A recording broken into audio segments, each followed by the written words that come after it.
Hello, YouTube. This is Microwave Nachos with a hopefully short and concise tutorial video on resampling within Ableton. This is my second attempt at the video because I forgot to press record on my recorder for the session audio here, but I got all my voice stuff, but it's useless, so we'll go ahead and redo this and treat the other one as a practice run. So what we got here is an 8-bar drum loop. I'll go ahead and play that for you real quick. This is how it sounds.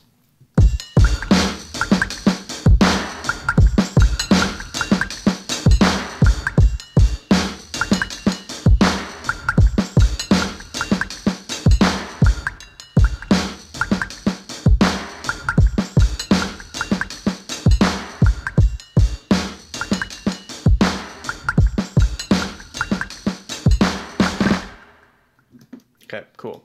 So, what are we doing here? Okay, there we go.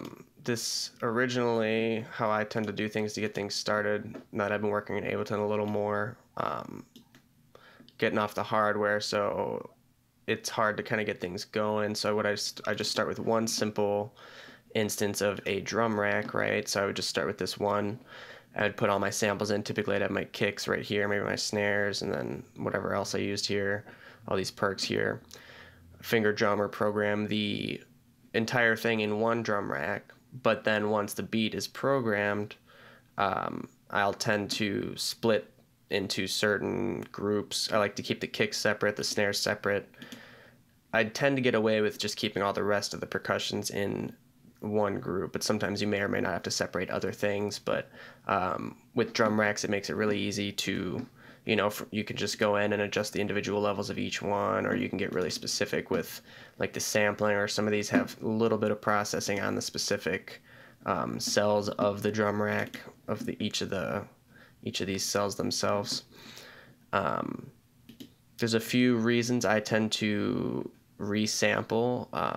Coming from the hardware background, that's the way I prefer to do things on samplers, like the SP404 is the resampling method. I think committing to audio is a very it's a good skill to have, I guess, is to not get too hung up on things and just go with your gut feeling on things. And there's no turning back with resampling on a hardware device except for going back and restarting. Ableton, you have a little more versatility in terms of going back because you could always keep these MIDI files, but it kind of gets you out of that too hot of a zone when you're just tinkering with these a little too much and you're procrastinating on finishing the track because you're trying to find the perfect, this one's just off by like a millisecond or this and that. So I'll tend to resample. We'll go over the technical aspects in just a sec, but of the pros of resampling technical wise, but we'll go ahead and actually do the resampling. So from here we would just create a new MIDI track or a new audio track, do that, Command T. I just do Command T. We're going to arm the track and we're going to route it from the drum bus. So all these are processed a little bit. So I processed each of the groups a little bit individually with some of these plugins here, mostly stock. Everything else is stock plugins except for Head Crusher. It's a free plugin. I'll link it, see if it's still available, and put a link in the description. I do use it on a lot of things. It's a very useful gluing and saturation plugin. I even put one on the bus, I think, here. No, I did not. But I do always have one on the master because the end product always ends up having it. So we'll set up its post mixer because we want all the effects from the drum bus going through there. So then all we got to do, make sure it's armed, and we're going to record that audio into this audio track, or the MIDI into the audio track.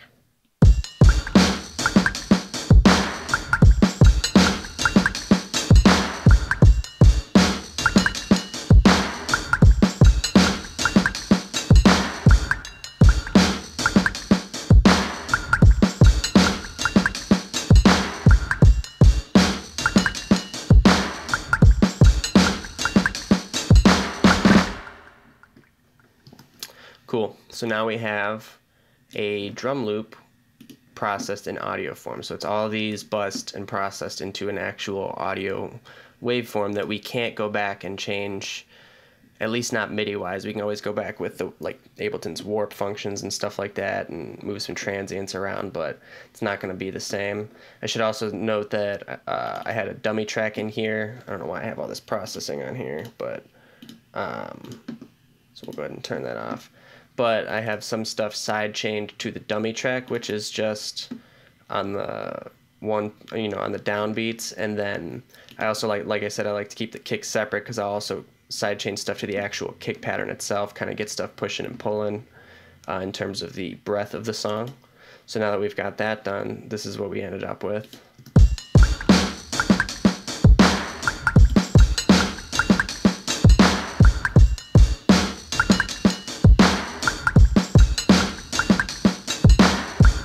Okay, I won't play the whole thing because we've heard it. We just heard it. It's the same thing. It's just in audio form now, stereo audio form, or stereo audio wave file. And then now, like what I like to do, if I'm doing stuff like this, like we're just making a loop, I tend to do stuff like this when I'm not feeling too creative for like a full song, but I still want to be productive. And this way I don't have to go searching through Splice to find like drum loops. I've got, I'm starting to make like my own little pack over here and stuff. But yeah, so what we can do from here, what I would do if I'm just making a drum loop is kind of, the purpose of this is you can down tune the whole drum pattern here. Let's see how this sounds. So here's the original. Here's down tune one step, maybe two. Yeah, that sounds cool. And typically for down tuning a step or two, it tends to work well, for me at least, with complex. You could try different ones.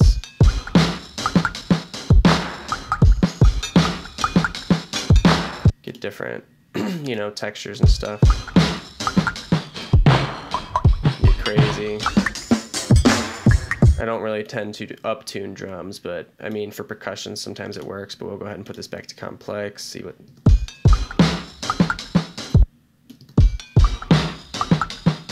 Yeah, I think I like the -2. And then we can also go in and add like other grooves. This is still in here because, like I said, I fucked up and I'd already done this. So I went through these ones, tried out some different grooves, ended up going with the 58 on this specific drum loop. So with that on there, it sounds like this. Ooh, that is not the groove I wanted. Which one was it? So we'll go back. It was the 58 was the one I wanted. Why is that not changing? No, not the SP. We want the MPC. 54. There we go.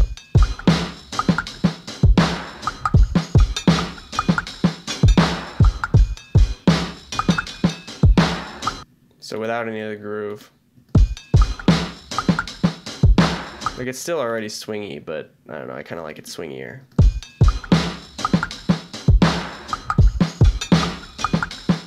It's like that snare's snapping you back and forth. But yeah, so we could, do that. I've already posted a couple videos showing me doing this without talking, but talking wise, this is what the whole point is to add variation in the drum track, so that way, like, if you just let a 16-bar loop go, it's got enough variation in it to hold, so you can keep the melodic instruments, a little more engaging, I guess, to distract away from the fact that it's a drum loop. Or you could chop it even further, put it into another drum rack, maybe with like slices, and play it like you would with, like, if you're sampling an actual drum break. But what I'll do here, just to spice it up even more a little bit, let's see what we got.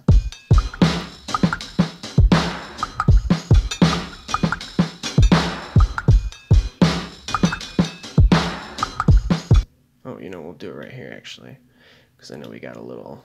So we'll select that, Command E, and then we'll reverse it. So we'll hear how that sounds. See how it sounds in the whole loop.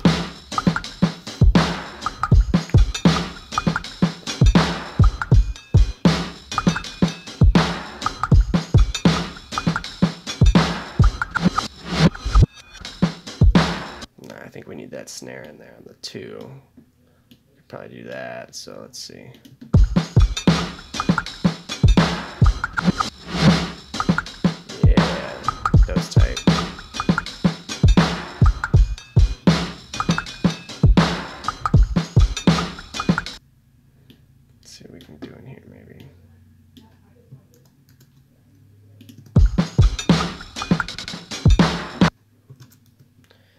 this one.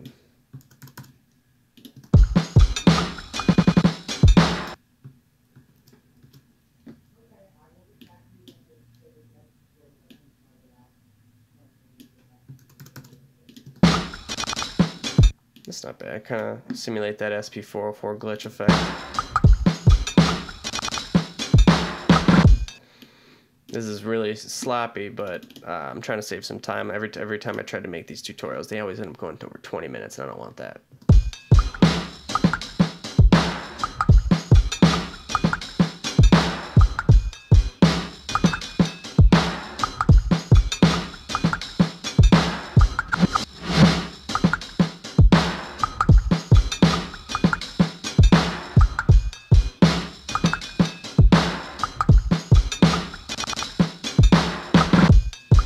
Boom, got that cool drum loop, and then what I would do from there is just consolidate it, Command J, into a single audio loop minus all the little chops, and then you're good to go ahead and export that. Another thing I would recommend, if you're doing this within a track, if you're making the drum loop for it, like in the same session of the track, keep all your dummies and kick MIDI tracks, and maybe snares too, if you like to stuff you like to sidechain to. That way you don't have to re-extract those drum hits from here and put them in a dummy track. You've already got the old dummy tracks here. I'm not going to go into sidechaining or making dummy tracks. If you guys want to hear about that, let me know in the comments, and I can go over that in a more in-depth tutorial because it's a little too much to cover in this. The last thing we would do here, now that we've got that, we'll go ahead. Another thing I like to do is make my own little one-shots, so I don't have to go searching through Splice or records or anything like that. If I'm in a pinch, you know, I got my own folder of little one-shots to use. So what we got here, let's check this out. So this is a combination of three snare hits, or 2 snare hits and a clap. We'll check it out. Or sorry, this is the kick. So two kicks, or 3 kicks. Right.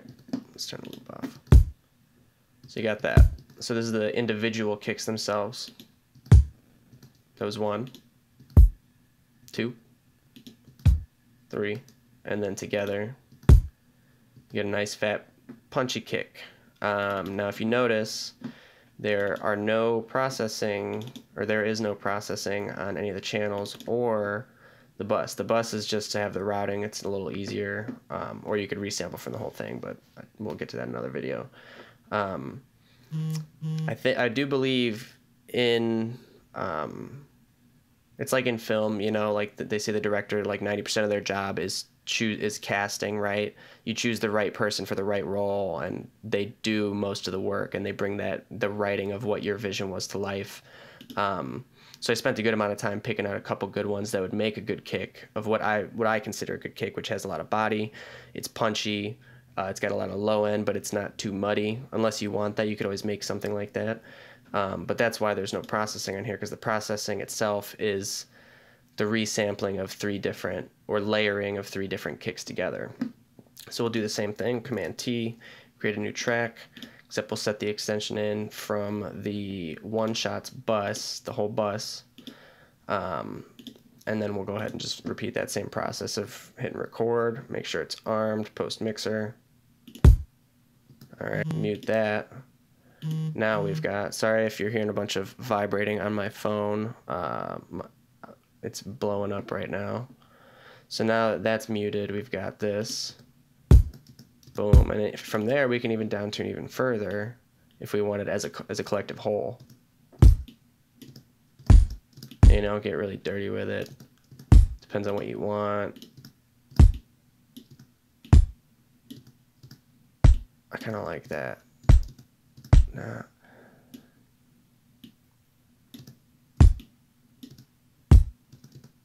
Yeah, so that's a nice punchy little kick there. I might even layer that with like a floppier kick in a song, but for the sake of the video, we'll just keep it at that. But then yeah, you would just export, you know, you could export the loop, put it in a folder of your choosing. I try to keep my stuff organized.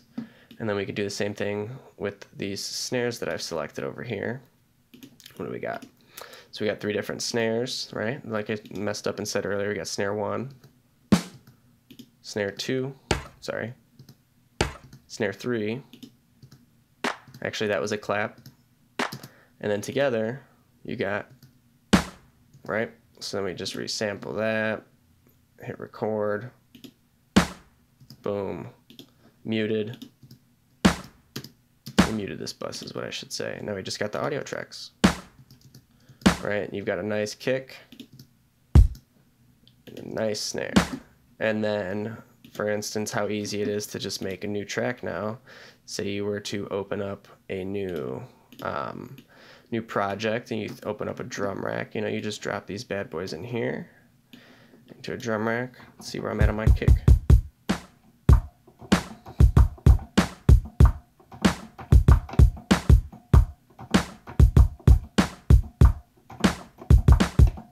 Boom, simple as that.